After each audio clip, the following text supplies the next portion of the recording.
So just to give a little context, framing the discussion for, and we're going to hear from each of our presenters.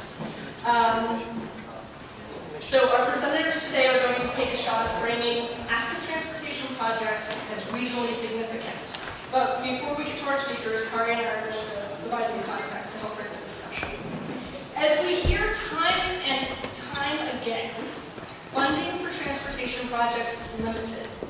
And when it comes time to allocate federal and state transportation funding, there is a need and a desire to prioritize projects so that the money is spent efficiently, provides the highest return on investment, and achieves identified goals such as personal mobility, freight movement, economic vitality, healthy people, reduced greenhouse gas emissions, etc.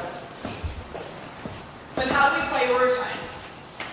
One approach that's been getting a lot of play in national, state, and regional discussions is to focus funding, especially new and special funding, on transportation projects of regional significance. But what does that mean? What makes one project regionally significant and another not? How do we define regional significance? The Tillicum Crossing, the first transit bike-head-only bridge in the country, is a project that has been described as regionally significant. Probably not everyone in the region will use it. What if this bridge was only a pedestrian and bicycle bridge? Would it still be considered regionally significant? What makes it regionally or statewide or even nationally significant? Another example. Upgrades to Highway 62 in Jackson County in Oregon has been identified as a nationally significant project by ODOT. It is also Shady Cove's Main Street. Not everyone in the nation will use or even knows about this highway. What makes it of national significance? Are the bicycle and pedestrian projects that are included in the upgrade, are those of regional or statewide significance? These two projects illustrate that the context, whether it's identifying projects for a regional transportation funding program or determining what is included in the Oregon Transportation Forum's recent transportation funding proposal, or successful projects for Tiger, Connect Oregon, or regional flexible funding. It's the context in which the term significant is being used that in part determines what we mean by regionally significant. And proving significance depends upon how clearly we can say that a project in one location benefits people in a different city or county, the rest of the state, or even the whole nation. Our regional transportation plan is one context for regional significance. The plan identifies a regional transportation system and provides a definition of what is regional. It identifies a system that is eligible for federal funding and the plan system needed to meet regional policies and goals. In this context, everything that is on these maps, we have a map for each of the modes, we have a map for freight movement, we have a map for system management. Everything that's on these maps is considered of regional significance. However, how do we prioritize what to fund first or at all of that system? Again, it comes down to prioritizing and making the case that one project provides greater regional benefit than another, even if they're both on the map. This is probably the most common way for people to think about and define projects of regional significance. They're big, they're visible, and they cost a lot of money. So making the case for significance is perhaps easier. This is another common way that people identify projects of regional, state, or national significance. They're long. They connect two or more centers, towns, etc., and therefore they enable continuous and longer trips. These types of projects may be very long, but it's really important to keep in mind that they actually support trips of all lengths, short and long. And in fact, most of the trips made on these facilities are probably short.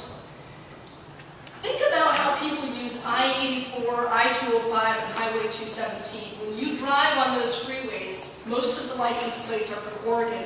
And in fact, probably a lot of trips made on those facilities are less than 5 miles in length. Again, it's pushing the boundaries a little bit of what we think about as regional. Another way of defining regional significance is by the location of the project. For example, it is in an area with a high level of economic activity, many jobs, many households. Just the sheer number of people accessing the facility can make it significant. But is it significant to someone in the next city or county over? I think the case can be made yes. Ultimately, significance is defined by outcomes. The challenge is to be able to make and illustrate how the outcomes of a project in one place provide benefit to people elsewhere in the region, the state, or the nation. And it's more challenging to do this for bicycle and pedestrian projects because of how we think about transportation. For today's discussion, imagine, I challenge you to imagine throughout this whole discussion and as you're listening to the speakers, to imagine that the region is developing a new regional funding source for transportation and for transportation projects. And you need to make a case that a particular active transportation project, such as a regional crosswalks program, completing the North Portland Greenway, a network of bicycle boulevards in Washington County, safe routes to school for all high schools in the region, bicycle hubs in East Multnomah County, access to transit on 82nd Avenue, or bike share in downtown Portland and town. You have to make the case that these projects are of regional significance for this new funding source. Kari is going to continue this framing, and then we're going to get to hear from our presenters, and then from you, because what you're going to talk about today is hopefully going to be wrapped up into a report back in a few months where we really push the envelope and the discussion as to what does regional significance mean when we're talking about active transportation. Thanks. So, yeah, we're here to talk about some exciting stuff today. I'm excited that there's so many great faces and so many bright minds in the room. Better?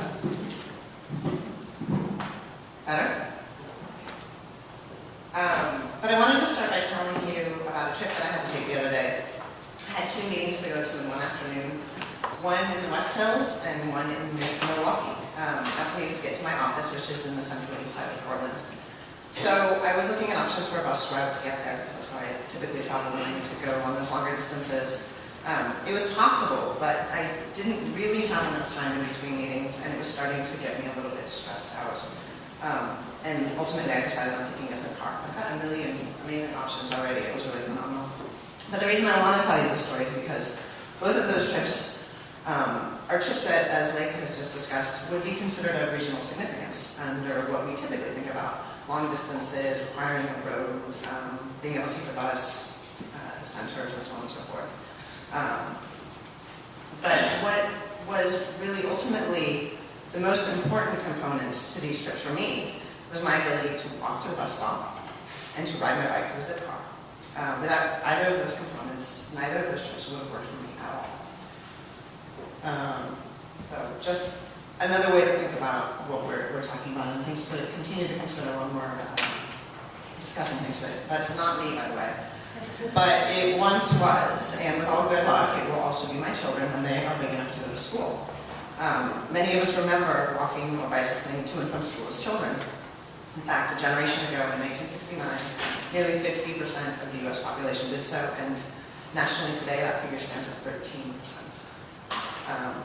There's a lot of reasons for that drop, but one of them is a lack of sidewalks, crosswalks, and other student-friendly infrastructure in the area around our schools. It's precisely those missing pieces that are frequently considered not of regional significance. When we consider the fact that nearly 25% of morning traffic congestion can be attributed to school drop-offs by private vehicle, it's possible to consider that these projects should be thought of in a way that is of significance.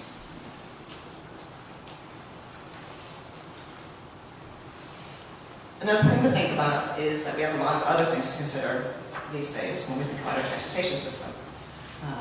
Issues such as health, which we'll hear a little bit more about in a little bit.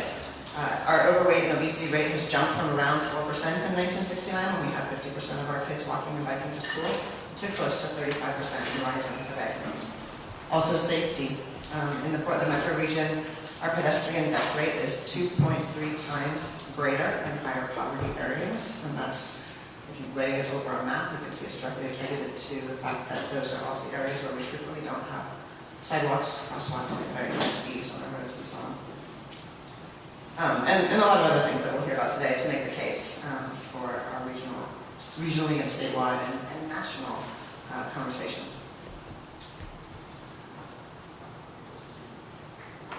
In the Portland metro region, in Portland, about 12,600 Portland public high school students take TriMet to get to class.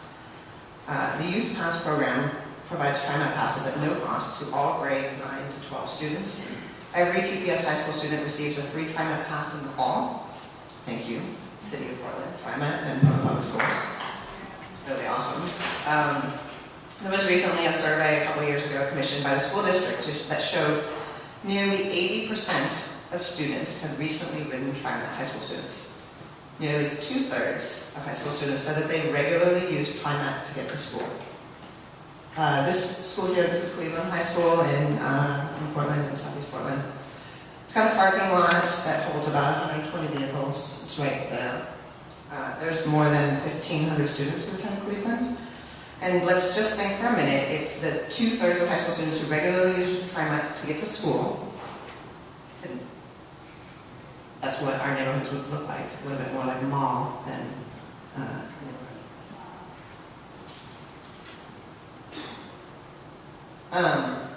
Finally, I just want to end, we're going to hear a little bit more about 82nd Avenue in East Portland in a little bit.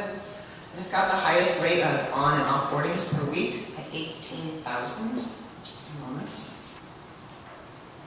It was this stadium. I want to just leave by saying that we should consider how we think of these events differently. We should consider the significance of all of those people, their lives, and how they get there. And as Lake mentioned earlier, the information that we are going to hear from all of you in the room will be captured here today. So consider these as we hear from more people and as you're writing down your notes. As she said, we'll be analyzing it and pulling it together into a report for future discussions. So I hope everyone's had enough coffee or tea in the back of the room and has your thinking caps on because we're going to get started.